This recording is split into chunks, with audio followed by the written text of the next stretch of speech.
Think of a traditional European meal. First, you'd have starters, maybe a soup, then your main dish, usually something with meat. Then you might have dessert, or cheese, or even both.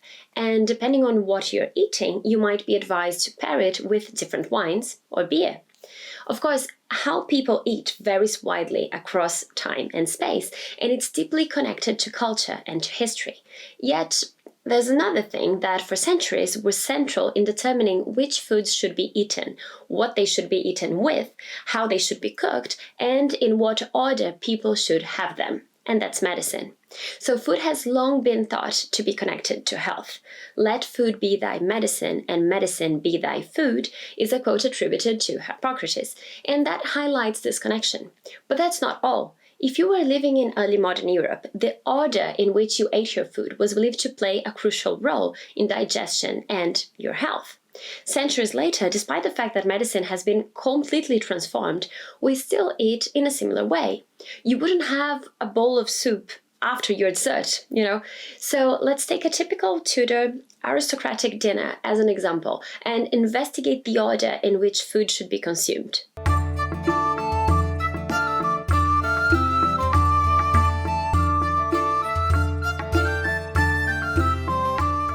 Hello, lovely history fans. I'm Dr. Julia Martins, and I'm a historian of gender and medicine. I study how the body was understood in the past and how that shapes the present. So let's dive into the world of early modern food. And if you'd like to support me and my channel, then make sure to like and subscribe. So, before I get into the details, it's important to remember that the way people ate changed much from Henry VII to Elizabeth I. There was the Reformation, changes in medical thinking, and the introduction of New World foods, which is a fascinating subject in itself. So let me know in the comments if you would like me to make a video on that. In any case, between the 16th and the 18th centuries in Europe, preventive medicine was central to how people thought about health. There was a real culture of prevention in terms of medicine, with people trying to maintain good health. This was a time in which books like regimens, so guides on how to stay healthy, were very popular, as well as dietary advice books. For those who could afford it, food, from what you ate to when and how, was one of the best ways to attain the goal of a healthy body. Cookbooks were published as well, full of recipes and advice on how the food should be consumed.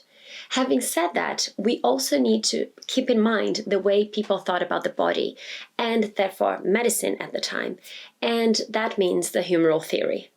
So the humoral theory was based on traditional Greco-Roman medicine, which was still the basis of early modern understandings about health. The humoral theory has a long history, beginning with the Greek Hippocratic writers in the 5th century BC, being reinterpreted by the Roman physicians, especially Galen in the 2nd century CE, and then surviving thanks to its translations into Arabic and Latin in the medieval period, and being taught in the newly founded universities. Later, the humoral theory was incorporated into vernacular medical texts in the early modern period, so in French and English, like cookery books and popular medical books. This remained the primary way to conceptualize medicine and the body until well into the 19th century. But what was it? So the humours were fluids or spirits. Human in Greek means fluid, and they were concocted in the stomach in the heat of digestion, and then they circulated in the body. There were 4 humours, so blood, phlegm, yellow bile, which is the same as choler, and black bile, which is the same as melancholy. All bodies contained all the 4 humours, but in different proportions, which could vary according to gender, age, and the season of the year. Each person had a different combination of humours then, which determined their temperament, personality, and physical health. But that's not all, because this ancient way of understanding the body was also applied to food, so foods could be characterized as hot or cold and dry or moist, to varying degrees, and that's where it gets interesting. So foods deemed hot, such as spices and red meat, they could be used to treat an excess of phlegm or melancholy hitting the body, and for the same reason they could act as aphrodisiacs. On the other hand, cucumber and melon would be appropriate to counteract an excess of yellow bile. But even if you weren't trying to treat an illness, the humoral theory understood health as a balance. So food could be corrected. Hot and dry spices such as black pepper and nutmeg could make salads less cold and moist. But herbs and spices, condiments and seasonings were not the only ways to correct potentially harmful food. Moist foods could be dried out by roasting, and dry foods could be made moister by being boiled. So how you prepared and paired food mattered, as it could alter the qualities of the food itself and make it healthier for the body. But that's not all. So spices could also preserve food, right? And many of the recipe books published in this period have recipes to make foods that should last longer, to feed people during the winter. Just think of strawberry preserves or plum chutney or even cured meat. So medical writers of the time, such as Hugh Platt, made a parallel between the preservation of food for the winter and preserving the body, keeping it healthy. So these spices were believed to have medical properties, and as it turns out, many of them actually do, so just think of cinnamon. But if food was meant to preserve health, people were then advised to eat food that mirrored the quality of their bodily humors. Those who were ill required a completely different approach because they needed to correct the imbalance in the body through foods with opposite humoral qualities. But you might be thinking, how did people determine these humoral qualities of food? This was a mix of relying on tradition and the ancient authorities such as Galen, Pliny the Elder, and Aristotle, and by observation, by what the food tasted like. So, for instance, cucumber being defined as cold and moist is hardly surprising, right? And with the arrival of new foods from the New World, physicians characterized them based on the same humoral framework. And to make things easier, popular books of the time offered readers a humoral breakdown of different foods, along with advice on how to eat them. And here we finally get to the ideal order of eating. Sorry for the long introduction, but for people who could afford to serve many different dishes at each course, the humoral way of categorizing food meant that individual people could choose what to eat according to their bodily constitution, which included, besides age and gender, things like their occupation, country, the weather, the season, and even their social class. And this was not only at court. So if we think of the Jesuits, for instance, members of the colleges could choose among several dishes at each course, thinking what worked better for their bodies and needs, and plus, their taste. So, following the writings of physicians like Galen, people imagined the human stomach as a cauldron, right, which was fueled by the heat of the body. The food that was eaten was then concocted or digested in the stomach and turned into a juice, which went to the liver, where it was processed yet again and then transformed into blood. That's digestion. From there, the blood went to the heart and underwent a third concoction, producing bodily matter. But the stomach, just like a cooking vessel, would only work with the heat of the body, which could concoct the food. Any undigested food would just putrefy and travel the body, and that was considered extremely dangerous to health, as this rotten food could emit vapors which would affect the brain. So, as I mentioned, from a medical perspective, everyone's bodily composition was different, right? So gender, age, occupation, and individual humoral complexion all played a role. But anyway, according to this humoral theory, men were usually thought to be hotter and drier than women, who were colder and moister. This was why they were weaker than men, both mentally and physically, which is, of course, a whole other video that I'll make eventually. But anyway, in terms of lifestyle, if you exercised a lot or you had a very physically demanding occupation, like if you were a plowman, that meant your bodily heat would be increased. Whereas if you were a monk or a scholar peering over your books all day, your body would be much cooler and you would digest food differently. In the first case, a plowman would have a high heat under the cauldron, his stomach, right? Which meant he would be able to digest lots of heavy foods. Just think of, the plowman's lunch, which you can still have in most UK pubs. A scholar's stomach would do better with light foods that could be digested easily by their body's kind of, low fire. And if you think this fire metaphor sounds weird, trust me, because it gets weirder. Because things were much more literal than we might think for early modern physicians. So if this fire that cooked the food in the stomach was believed to be right underneath it, just like a fire under a cooking pot, that meant that the bottom of the stomach was the hottest part, right? And that's where foods that needed the longest time to be digested or cooked should go. The foods that would go on top would be cooked much more slowly and gently.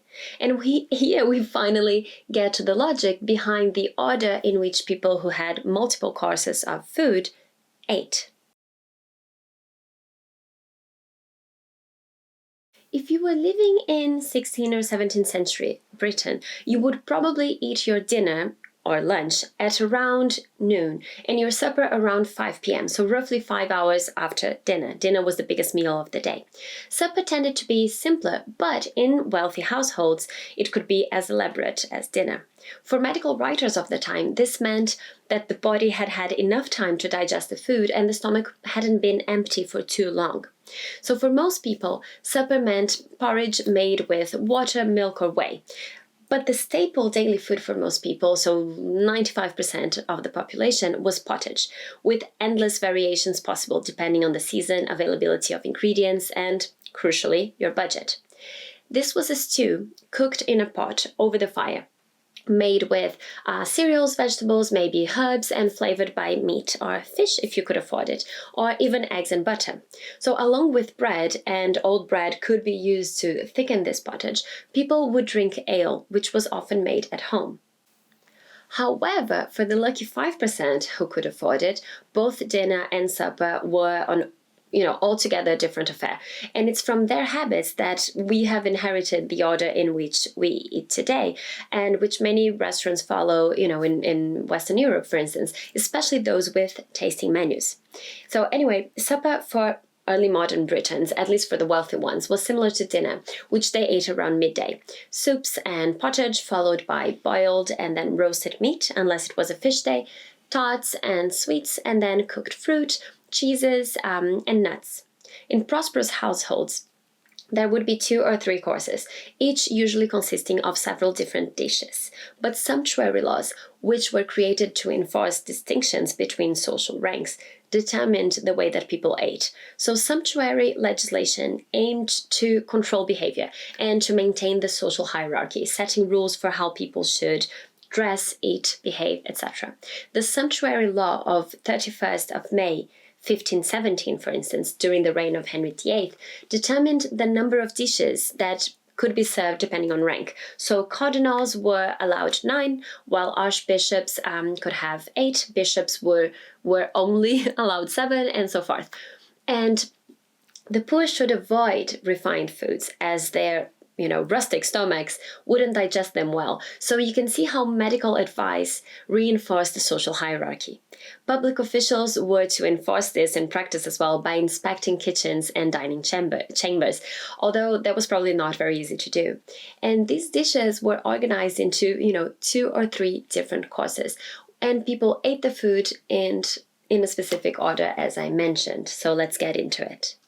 Thomas Muffet, a Tudor physician, wrote how light food of liquid and thin substance and easy of concoction should be offered first. So pottages and soups, which often contained peas, grains, and meat, should be eaten first, as they needed a long time to be digested.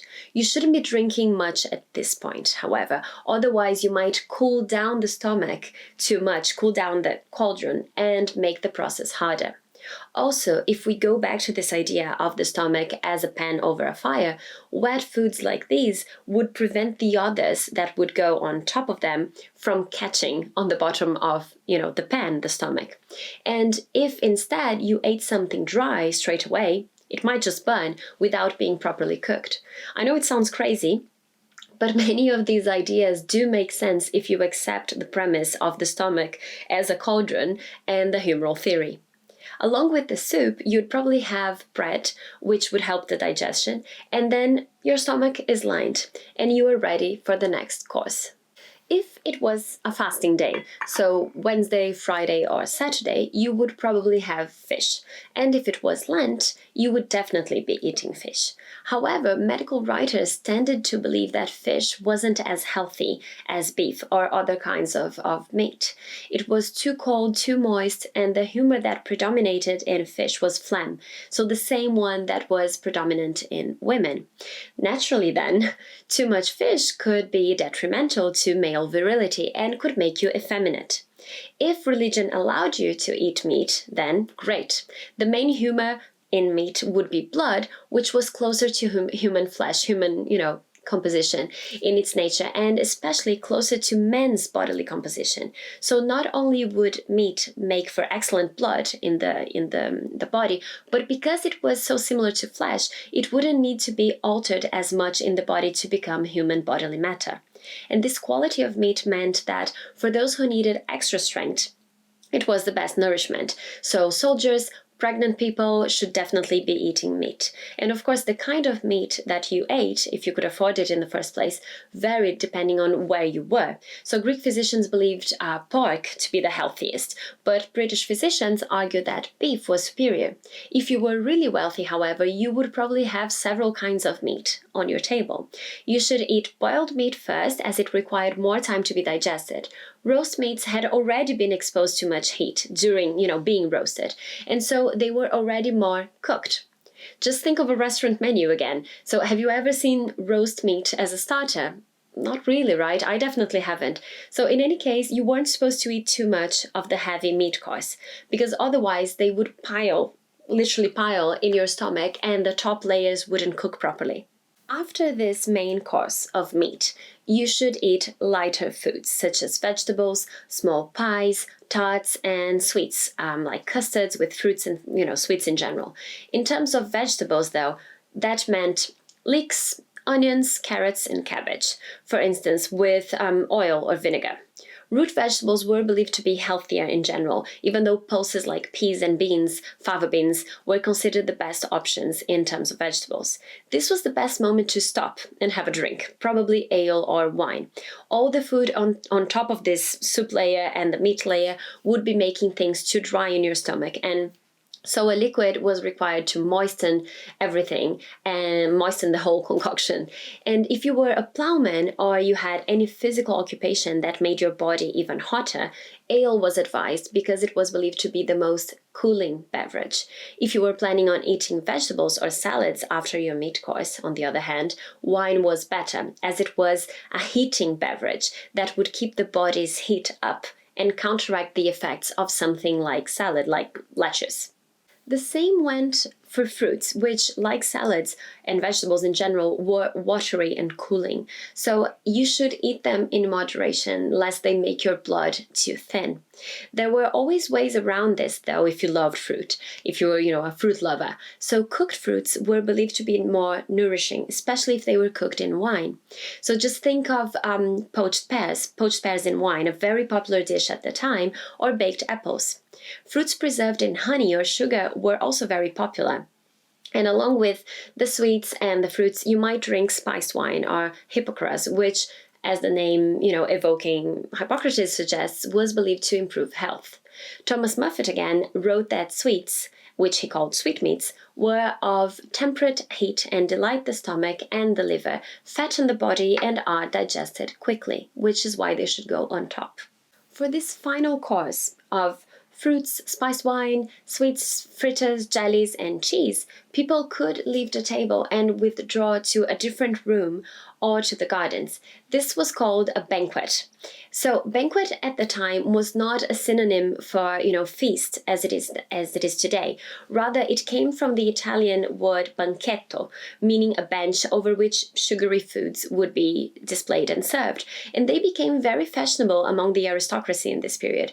But the habit eventually spread to wealthy families in general. So these desserts were cold and eaten by hand, standing up and socializing, often in a banqueting house or a garden, away from where the main meal, the feast, had been served.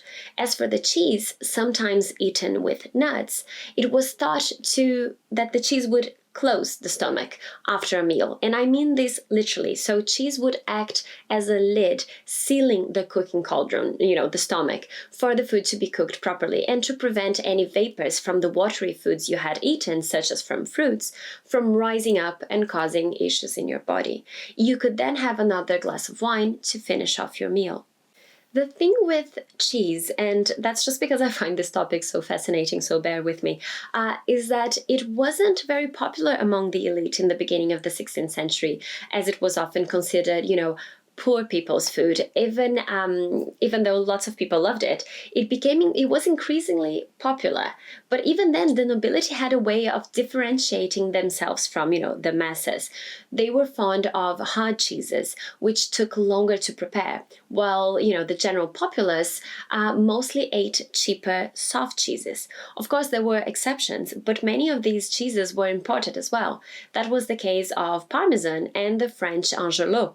According to Thomas Moffat again, a good cheese is, and I love this description, neither too soft nor too hard, too close nor yet spongy, too clammy nor yet crumbling, too salty nor yet unsavory, too dry nor yet whipping pleasantly, not strongly smelling, easily melting in the mouth, and never burning as it is toasted at the fire. And I love that description. Because through digestion, food ultimately became blood and flesh, it was believed to be central to good health, and so eating well was one of the main ways of preventing illness. But as we all know from watching, nutrition advice change constantly today, eating well can mean very different things. Renaissance medical advice was not homogeneous or consistent, as physicians often disagreed among themselves, even though most agreed on certain things, such as bread being, the staff of life, as Thomas Moffat wrote. This was because bread was indispensable to this concoction that would happen in the stomach. Without bread, all other meats, so other foods, would either quickly putrefy in the stomach or sooner pass through them than they should, which would cause crudities, belly worms, and fluxes. Very unpleasant indeed.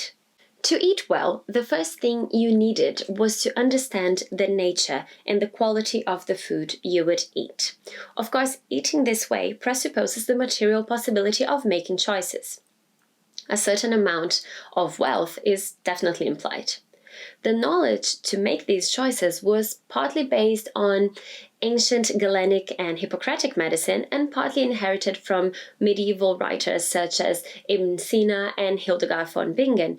And although these texts were either in Latin, Greek, or Arabic, they were starting to be translated into the vernacular languages such as English and becoming part of an oral popular culture. Plus, because literacy tended to be connected to social status and wealth at the time, those who could afford to eat such a complete meal, a feast really, were also the ones who would be able to read all of these books that were being published on how to live a healthy life, such as regimens of health, full of dietary advice. In a 1599 manual by Henry Butz, for instance, there were lists of plants, meat, and fish with their, composition according to the humoral theory, things such as their degree of heat and moisture, along with medical advice on their consumption. And as medicine changed, this humoral understanding of digestion was challenged, as was the whole idea of the stomach as a cauldron. And I can talk more about Paracelsus and chemical medicine in another video, if anyone's interested. So let me know in the comments if you think that would be something you would like to hear about. Anyway, eating well in this period wasn't just about what you ate, but when and how you ate and in which order. This deeply shaped social and cultural practices, and although the medical reasons for eating this way have long faded away, along with humoral theory, many of these practices have remained with us. Just think of having cheese at the end of a meal, especially in places like France. Having eaten this way for most of your life, if you grew up in a Western household and went to European restaurants, it becomes so ingrained and natural that we don't even question it. And yet, like everything, there's a lot of history behind it, hiding underneath all of the pretentious tasting menus that you might expect at a Michelin-starred restaurant. Early modern physicians believed that a specific order of foods was important, even if in the 17th century there was a shift from a more preventive medicine to a more curative medicine, which was gaining in importance.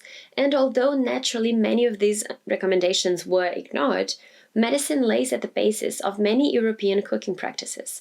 Many people took this advice seriously, as we can see in the order in which food was served in surviving menus of the time. In a period in which there was no cure or treatment for many conditions, taking care of your body and trying to preserve health was in many people's minds, maybe in an effort to sort of control the uncontrollable, which I find very relatable and human. But despite medical advice, there were those who just ate foods that tasted nice, even if they were themselves experts. And the best example is probably one of my favorite surgeons of the time, the Bolognese Leonardo Fioravanti, when writing about Parmesan cheese. And he admitted how there is no group of people in the world who believes less in medicine than we doctors. And in the towns, there are no men more unregulated than us, because the things which we forbid the ill, we ourselves eat without fear. In the end, for Fioravanti, who could resist cheese? So just make sure to eat it at the end of the meal, he would write, and let the stomach do its cooking job. If you enjoyed this video, long as it is, make sure to give it a thumbs up as it really helps the channel, and consider subscribing if you want more videos on history and the way that people lived in the past, from eating to having children and cleaning their bodies. Thank you.